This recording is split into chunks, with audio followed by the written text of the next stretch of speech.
President Biden has made it clear that he's not going anywhere, but his effort to quell a growing tide within his own party appears to have faltered, at least for now.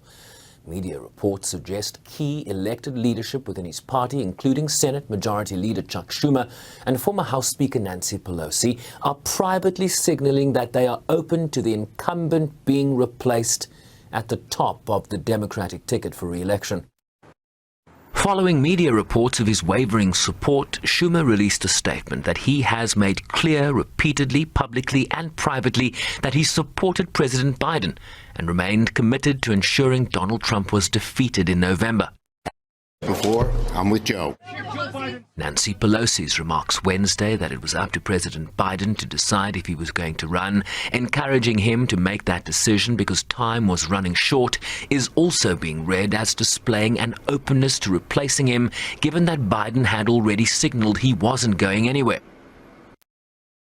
This op-ed by actor George Clooney, lifelong Democrat and donor who saw Biden at a California fundraiser last month, writing that they were not going to win in November with this president, adding that on top of that they won't win the House and were going to lose the Senate, as he urged Biden to step aside to save democracy, as he did when he beat Trump in 2020.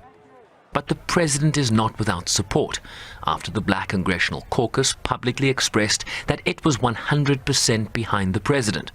while the leader of the House Democrats was cagey when pressed on Biden's future at his weekly press conference earlier Thursday. Throughout this week, as House Democrats, we have engaged in a process of talking to each other. Those conversations have been candid, comprehensive, and clear-eyed, and they continue. Until that process has concluded, I'm not going to address what any outside stakeholders may have to say about this matter. This conference later Thursday on the sidelines of the NATO summit is being viewed as a high-stakes moment, with a cross-section of interest in what will be, to a certain extent, an unscripted moment for the aging incumbent, an event that will be closely watched by both his political enemies and allies, the latter looking to observe a lucidity and acuity that was missing when he debated Trump on June 27th. Sherwin Bryceby's SABC News, New York.